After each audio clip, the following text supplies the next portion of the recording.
Hi guys, welcome to Cow Corner Cricket Cast. I'm your host Pratham. I'm joined by my mate Rohan, and we probably had the craziest match that I've ever seen in IPL history. I'll say this. I'll say this, Pratham. It was the best match so far in this IPL. It was also the worst match in terms of. It was also the worst match. It was simultaneously shit and sublime. What was that Dickens novel? It was the best of times. It was the worst of times. Tale of Two Cities. Yeah, Tale of Two Cities. Yeah. This match was basically a reminder of why everybody loves the IPL and simultaneously think it's fixed. On to the match itself, right? So the match itself being played by Rajasthan Royals and Punjab Kings, or whatever they call themselves, Kings 11 Punjab, whatever. You know what? It doesn't matter. Yeah, it doesn't matter. They played like paupers today, to put it politely. But yeah, this was the 32nd match of this 2021 IPL, played in Dubai, and all expectations going into the match was that given that the two teams that last played on this ground sort of struggled to scrap each other in a low scoring match where there was a lot of grass on the wicket, the assumption was this too was going to be a very bowlerish friendly match. It wasn't, and we saw that in the first innings, really, of the Rajasthan Royals, who ended up scoring 185 all out. At one stage, it threatened to go 200. They got a really solid start from Evan Lewis and Jaiswal, 36 Evan Lewis, 49 Jaiswal. And then after a fall of a few wickets, Mahipal Lomror, top scoring for them, scoring at a ballistic 250 strike rate, getting 43. And then Mohammad Shami and Arshdeep Singh came back with a vengeance and cleaned up the middle order and tail. Mohammad Shami finishing with 3 for 21. Arshdeep taking his first fifer in IPL cricket. Yeah. It was remarkable from him. 4 for 32 off his overs. In reply, Punjab basically looked like bossing it. Gale was dropped 6 times for him to be bossed, it seemed like, but they put up a century stand. Rahul, again, just one short of a 50 with 49. Mayank getting to 67 as well. And then, even with the fall of those 2 wickets at the end, Aiden Markram and Nicholas Puran with 26 and 32 respectively looked pretty comfortable in the bag. And going into the final over, it was 4 runs to get off 6 balls. Every team in the world would have expected to chase that.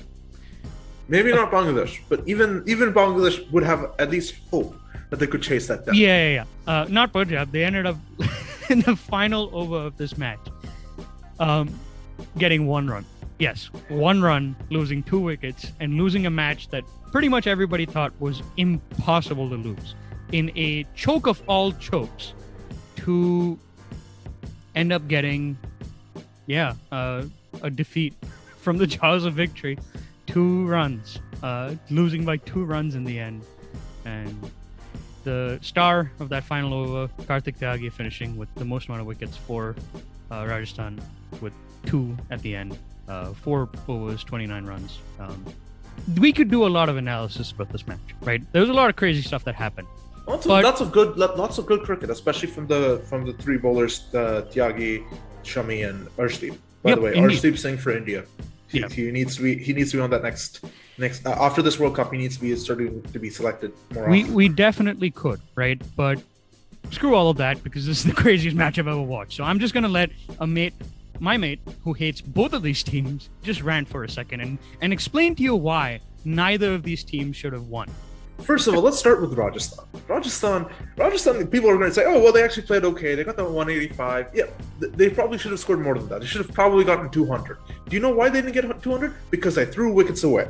That's what they do. This is why I hate Rajasthan. Rajasthan is not Rajasthan as a team isn't a bad team per se. They had some interesting sort of up-and-coming players and stuff like that. They used to have Steve Smith. That was pretty cool back in the day. But, as a team, they do this so consistently that it makes no sense. Either they're really, really good at cricket and just terrible at finishing games, or they're really, really bad at cricket. That's it. That's the only explanation. They're either exceptional at getting themselves into good positions and then throwing the game away, or they're just bad. There's no other way to put it. Somehow, like today, managed to finagle a win out of nowhere. But Rohan, I'm going to be honest with you. I don't know what the criticism is. The moment the match started, I was like, yeah, Rajasthan are going to win this. Kartik Tyagi is going to get 2 wickets in the last over.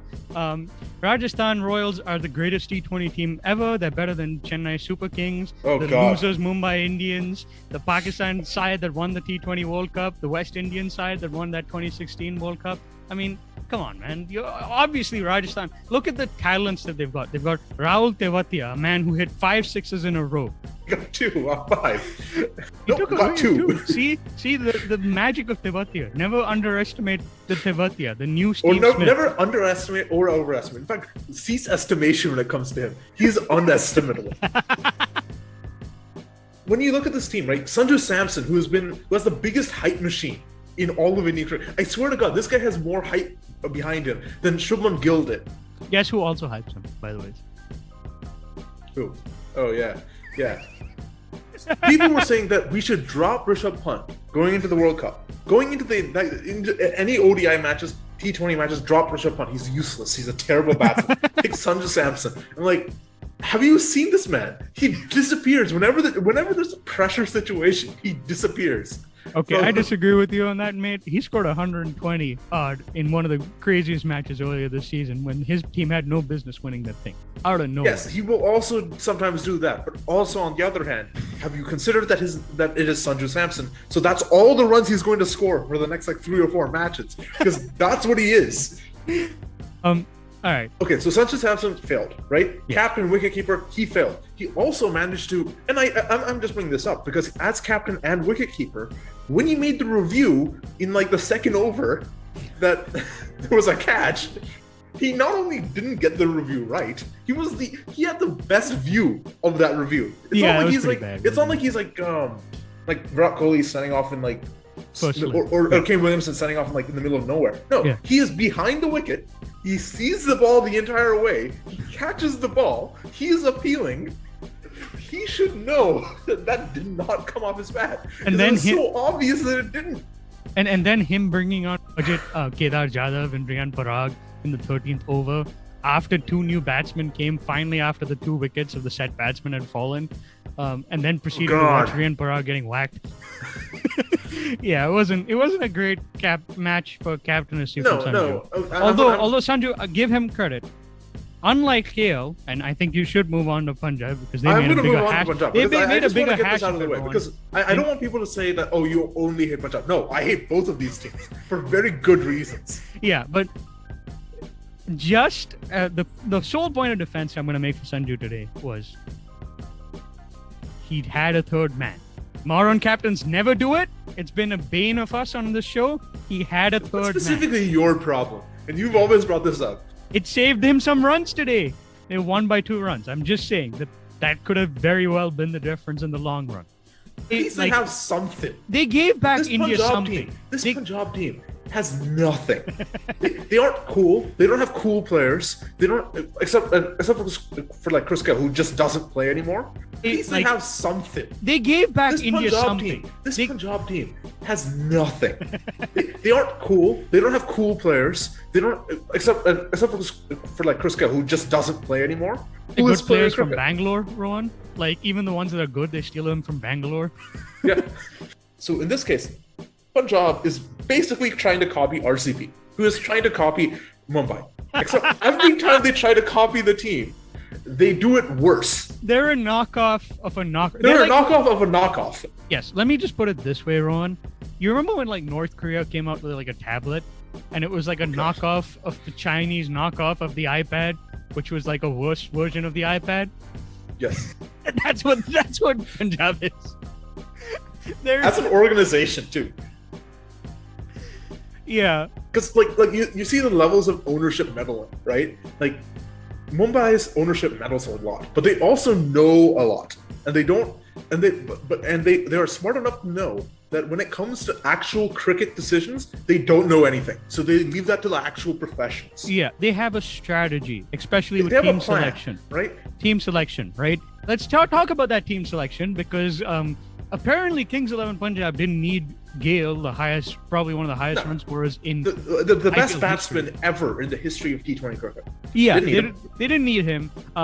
Before the season, right? Before the season that restarted, they had the world's number one T20 batsman in David Malan. They didn't need his services either. They also apparently didn't need their one leg spinner who has a really good googly in Ravi Bishnoi. And they chose to go with an Adil Rashid, who literally looked as jet lagged as possible and was bowling half trackers so big and so wide. They didn't pick Shah Rukh Khan, who has been he's arguably been the foreign batsman in domestic limited overs cricket for the last 2 or 3 years. He's like I personally, when I saw them go in for Shah Rukh Khan, I was like, oh, this makes perfect sense. They could actually do something with this guy because scores a boatload of runs. He's won Tamil Nadu a trophy. It just didn't make sense. I don't know what they're doing. And the thing is that, to your point, right? The thing that's so irritating about this, right, from their point of view, let's take a look at who they did pick in place of him. Fabian Allen. All right. Now, Fabian Allen, a very athletic guy. He took a fantastic catch today. Didn't bowl. Okay, so none of his overs were required to follow the quota. He's a bowling all-rounder mainly. Didn't bowl him, and then they batted him, and he proceeded to choke at a very crucial moment. Why was he necessary? He wasted an overseas pick that could have gone to Gale, right? It could have gone to Gale. It could have gone to Shah Rukh Khan. It could have gone. But especially with overseas picks, right? It could have gone easily to Gale, right? We wouldn't have to worry about this at all. Critically, Rohan, I think why the Gale pick was so awful, right? The decision to not go with Gale was so awful was. You often need a level-headed. Well, even though Gale is not level-headed as a personality per se, he is the experienced head in this lineup, right? He has been in more IPL matches than anybody else, pretty much, right? He knows in this Punjab lineup when there's this sort of situation going on where there's 4 of 6, and somebody like Pooran gets out, right? He would be the guy who'd be very likely to be able to, steady the ship on the other end and make sure that whoever is on the other end just gets bat on ball and gives him back the strike. There are 3 batsmen in this Punjab side that should not be ashamed of what they did. Yeah, Markram and the 2 openers. Yeah, and not for coincidentally, they were some of the highest scorers today, right? Because they played sensibly. Even though Rahul did look very sketch, to be honest with you, gets dropped like 4 times. Just like the most KL Rahul Punjab situation. Yeah, he just gets dropped randomly. No, it was ridiculous. But again, you don't blame those guys for the performance. No. When those 3 have got the game down to the point where it's 4 of 6 in the final over. And shout out to Nick Pooran, who's again starting to show the class that he showed last night. Yeah, hit some big sixes. Again, both of them were in control of the match, right? The only mistake that happened was Pooran edging that delivery from Tyagi, which was a very full, almost Yorkerish level. Yeah. I don't blame him. I don't blame Makram. I don't blame any of those 2. I blame, if anything, just the organization around the team. Yeah. I have nothing to say that's positive about Punjab as a team. No, I like some of the players. I like obviously I like how they back Arshdeep. Yeah. Yeah, they back their young bowler like Arshdeep. They back Ishant Burrell. I'm like, you guys need to figure out what you want to do with the bat. Yeah, and it's irritating too because those guys, it's not fair for those guys either, right? Arshdeep takes a 5-4, bowls an incredible death spell, he's a young guy, right? He's being asked to bowl at the death. He I think is the second or third youngest bowler to take a 5-4 in the IPL. Yeah. No, he, and you could see his face, how glum it was, right? At the post-match presentation, he took a 5-wicket haul, being named the fantasy player of the match and all of these sort of great things, right? But how is that fair to like a young kid who is? I mean, he bowls some genuinely outstanding Yorkers and low full. Again, we've had this discussion during the before the IPL had to be paused due to COVID. We both agreed that he was our consensus like breakout player of the IPL. Absolutely, and it's not a 1 season pony, right? Like he was brilliant last season as well. Yeah. And what's impressive about him is he takes the onus as the senior bowler on the side so much, right? Bowling in those death overs, bowling up front, right, during the power play. And he varies the angles expertly. His seam presentation is excellent. He's a brilliant cricketer. Yeah. He even uses the crease really well, right? He saw some deliveries going wide of the wicket that made it hard for them to hit those low full tosses that he was bowling. I don't begrudge him anything. I think he deserved to be on a winning side. If we want to talk about things that Punjab messed up, right, on their end, and why they had to chase 185 in the first place, and it looked like 200, they managed to pull it back really because of the brilliance of Shami, who again hit the deck and with the brilliant seat presentation, bowled upright, right? Apart from those two, right, they would have probably gone for 200 because KL had a horrendous strategy. Like, I mean, I saw him, Mahipal Lomror, right? I'm a guy who watches domestic, so I've seen him in Rajasthan. He's been performing really well for them, right? He is not a guy who plays the pacers very well, especially tall pacers, right? If you brought Ishan Poral onto him, he would struggle, right? And they didn't bowl him out well enough to come when he was playing up front, right? Instead, what they did is they gave Adil Rashid, the leg spinner, who was bowling it into his arc. He's gonna whack those every day. Of course he is. And it's what's so frustrating about these two teams. I have more belief that Rajasthan could actually become a team simply because I know that they have a good person in charge. Yeah, Kumar Sangakkara, he's a smart man. Sangha knows all the rules, he knows all the tricks, he knows how things work, he's experienced, he knows what he's doing. But then you look at guys like, look at Punjab, and it's just like, what are you trying to accomplish as a team? They don't have a clue, honestly. Right? I mean, what do you want me to say? It beats me entirely. As an organization, like they're not good.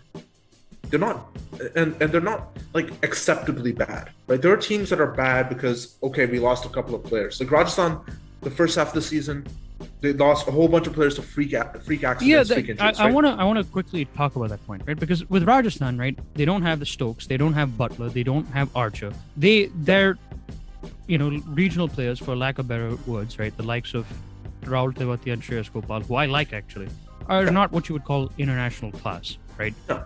So it's understandable why they struggle, right? More than other teams. Punjab has the best batting lineup in the entire tournament.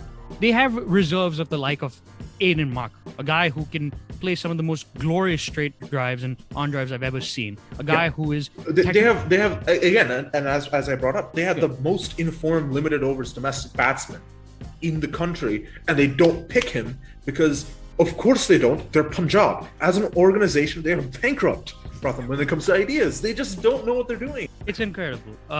But yeah, I mean, just key takeaways. I think we've belabored the point fair enough, but Punjab have no clue what they're doing and don't look like, quite frankly, a side that deserves to come anywhere but 8th in this this T20. If we could invent no, screw it, man. We need to bring back Rising Pune Super Giant just so that they can finish 9th. so they can finish 8th. So that Punjab... Actually, no. Bring back Kochi Tuskers as well. Bring back Deccan Chargers. Just bring up 11 teams and then drop them out of the league. Yeah, and it'll be hilarious too because they'll have all the reject team players that didn't make in the IPL, and Punjab will still find a way to come 12th. As I said before, Rajasthan to pull a 1996 World Cup like Sri Lanka, they're going to win this entire tournament. You know it, Rohan. Deep down in your heart, you know it. It's not going to happen, Pratham. It's not. They're 5th, Pratham. They're 5th. They need to win out and hope that Mumbai loses one game. It takes one ball. That's all I'm saying. Run rates are fickle things. If they can finagle themselves away to 4th and then play a couple of good matches, they have the trophy in the bag. That's all I'm going to say. Yeah, guys, we're going to sign off. We're going to see you tomorrow. See you tomorrow when we actually might watch a good cricket match that isn't between two teams trying to lose. Yeah. But yeah, guys, take care and see you tomorrow.